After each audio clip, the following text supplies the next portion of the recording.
Britt Lower plays Helly on the smash hit Apple TV Plus series Severance. I'm Denton Davidson, senior editor for Gold Derby. And Britt, people went crazy for this series. What was it like just to be part of that and get that reaction for something that you're a part of? I mean, it's been so gratifying to watch the fans fall in love with Severance. When we were making the show, we were in this kind of bubble of figuring out what the show was. And we all fell in love with these characters and with Dan Erickson's writing and Ben Stiller's direction. And we were also like, this is pretty weird. Do you think people will get this? Will they enjoy it as much as we are enjoying making it? And I think we just had no clue that it would touch people's hearts and minds in the way that it has. It's just been so cool to see it arrive in the world at this time. I think as we were all still questioning our collective work-life balance going through the pandemic, this show has just I think resonated in so many interpersonal ways, and it's been a really joyful ride to see it having its own conversation with the world in that way. Yeah, I think the timing couldn't have been more perfect. With the pandemic, I think a lot of people were questioning when it was time to go back to work, is this the job I want to go back to? Absolutely. Um, Great I'm resignation, right? And Helly is really this force of get me out of work at all costs. Like, what am I doing here? And I think so many of us were confronted with the question of what do we value? How do we value our time? And I just love that Helly is this kind of I quit hero. yeah. Have you always been fortunate enough to be, right now you're a working actress. Have you always been that fortunate, or have you ever had a job that you would consider being severed for? Yeah, this is a question that so many people ask, and it's such a great one. And I feel like uh, I do feel a lot of gratitude because I've had a lot of great jobs in my life. My first job was my mom and I ran a face painting business together when I was a teenager, and it carried on as a skill set that I had, and what was able to help me afford groceries when I first moved to New York and was starting out acting. I paid for my life through the art of face painting, and it's something that I still love to do as an art form.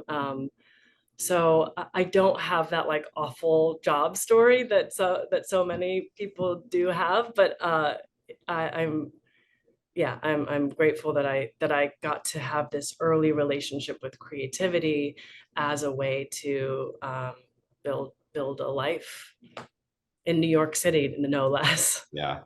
Have you ever had the urge to join a makeup team, or do you want to stick to acting?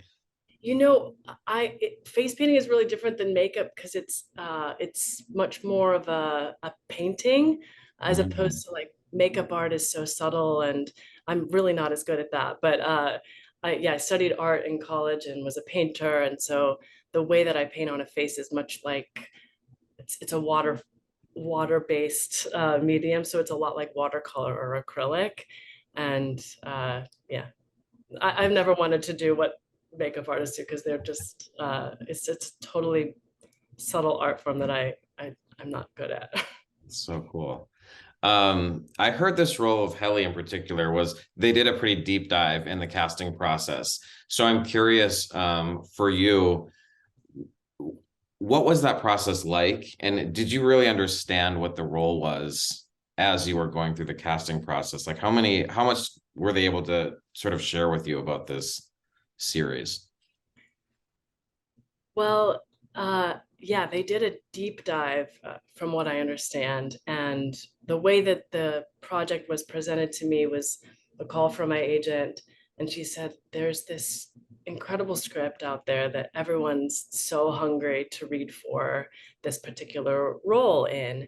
And at the time, we were prior to the pandemic, people were still doing in-person auditions, and there was just not a slot for me in casting. And so my agent said, can you make a self tape at home? And we'll try to get this to the right people. But it was sort of presented to me as like, this is a long shot, like, but we think you're really right for this role, and like, let's see what we can do. So I made a self tape in my home in the bathroom because there was good lighting. And it was the very first scene that's in the series where Helly wakes up on the office table, having no idea who she is or why she's there.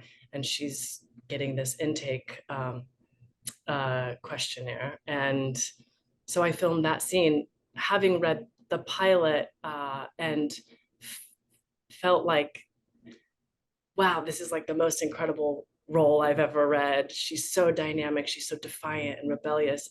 And again, I was just like, never in a million years am I going to get to play this role, but I'm so glad I get to do it today for this audition. And then from there, I was called back for chemistry read with Adam, and yeah, it was a fall to my knees moment when I found out I get to be Helly. And so interesting that she shows up on the table. Why do you think she was on the table? Dan Erickson is brilliant. He has reasons for every single choice in the world that he's built.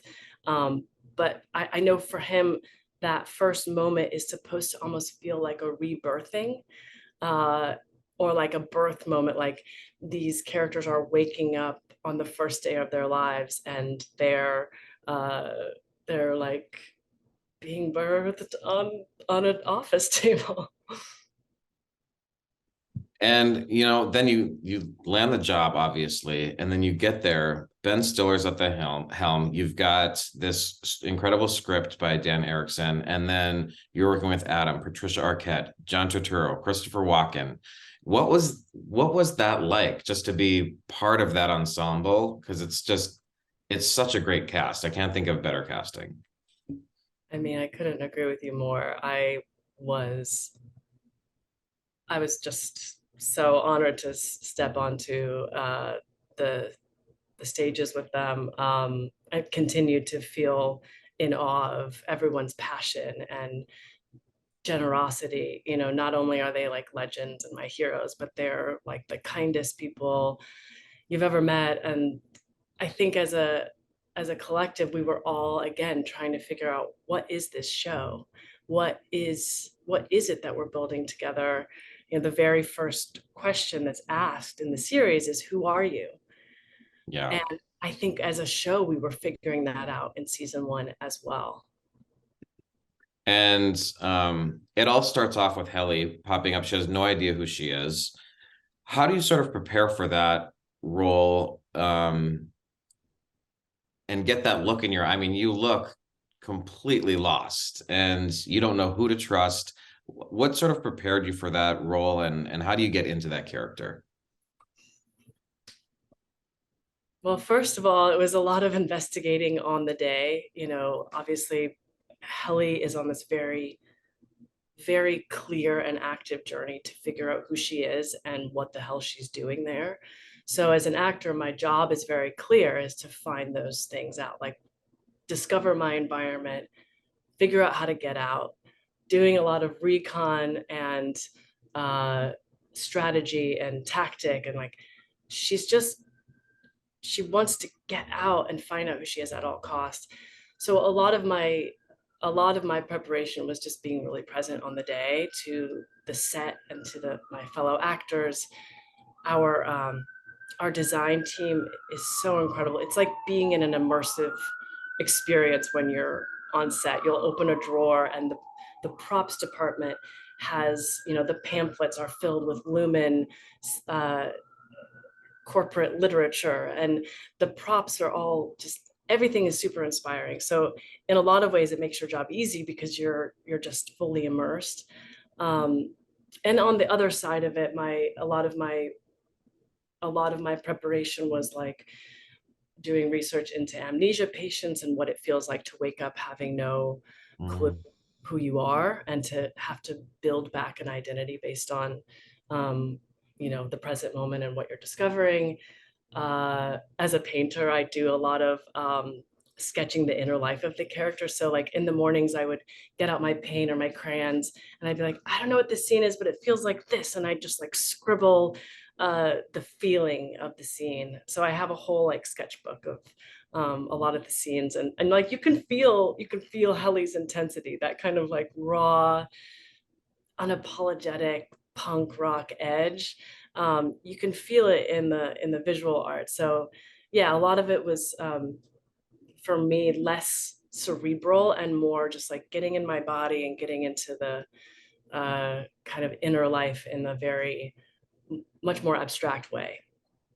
You mentioned the set. The set is so cool because it's so minimalistic, but it makes such an impact. I love that just simple four-piece cubicle and there's nothing else.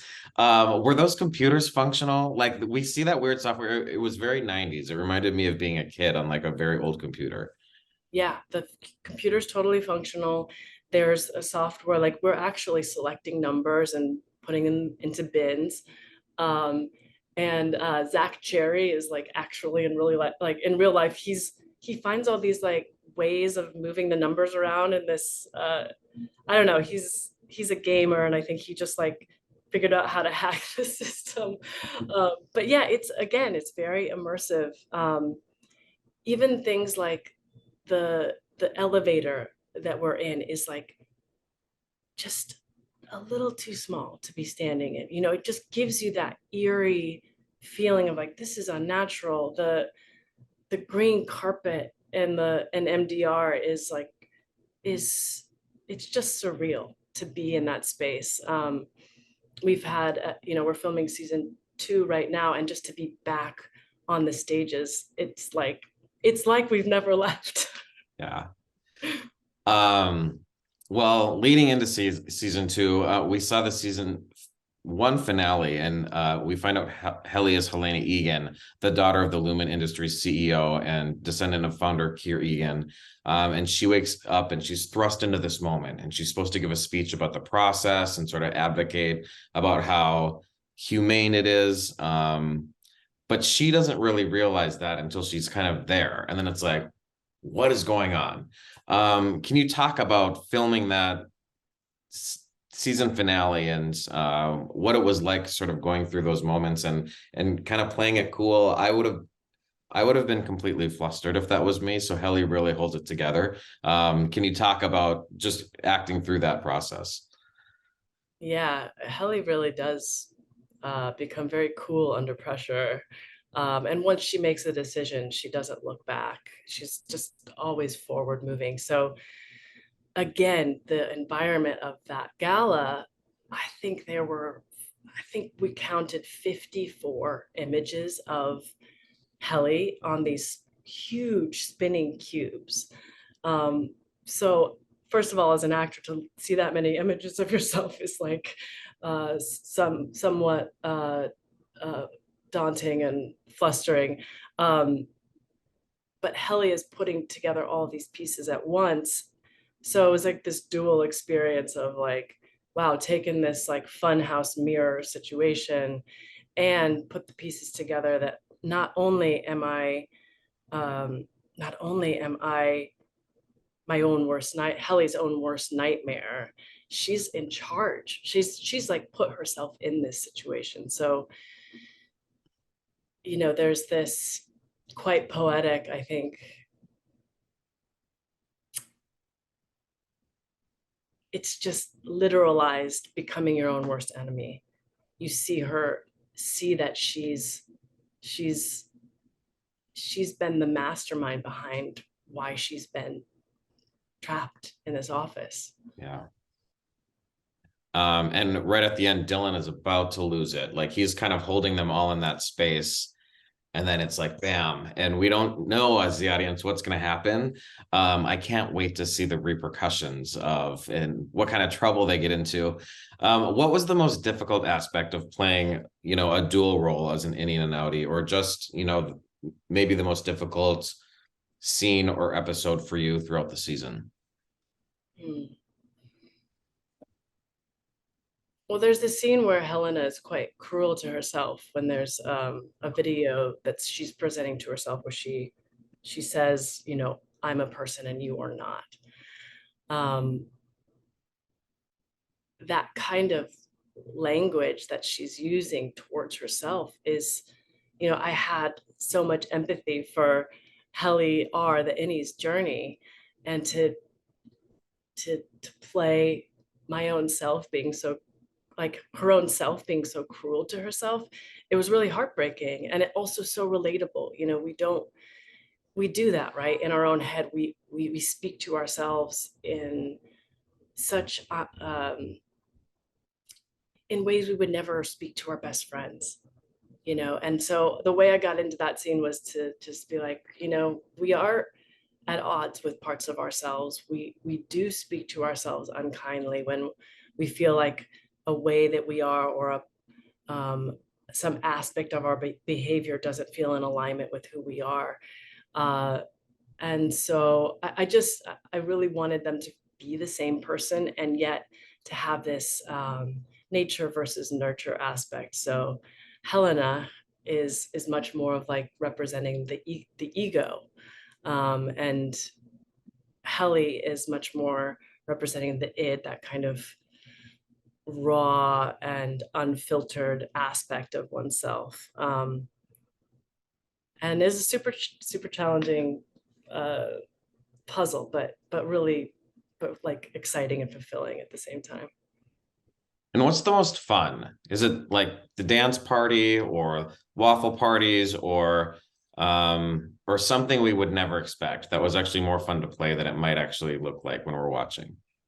I mean, obviously the music dance experience is like absolutely fun. We had 2 days of like the lights that had been fluorescent for months all of a sudden became disco lights, and we were actually mesmerized like little kids at a high school dance. Um, but probably my favorite was the goat scene. Like like filming with little baby goats is just a true delight. Like they're so unpredictable. They were jumping all over the dollies and like chewing on people's shoelaces. And for a show that is so controlled and measured and um, you know, precise, throwing this like organic, chaotic element into the stages, it was just it was so fun. And you've started production for season 2. I know you can't give spoilers, but you're still in production, correct? Like we have some time to wait. Audiences are going to have to hold on to their seats. Yeah. Okay. And I'm gonna guess, so now that you've had a taste of the outside world, um, do we are we gonna see maybe more of that dual side of her? I can't tell you a dang thing. Oh, so many secrets. Well, I can't wait to find out. I love there's been such a strong reaction to the show. I love it so much. And everyone and everyone can eagerly await season 2 at home. We don't know what the premiere date is, but it's coming hopefully sooner than later. I know Apple TV Plus is gonna launch it as soon as they can, I'm sure. Everyone watching this interview, go to goldderby.com, make your predictions for all the upcoming award shows. Check out more interviews with top contenders like Britt here. And Britt, it's been such a pleasure to speak with you about Severance today. Oh my goodness. Thanks for having me.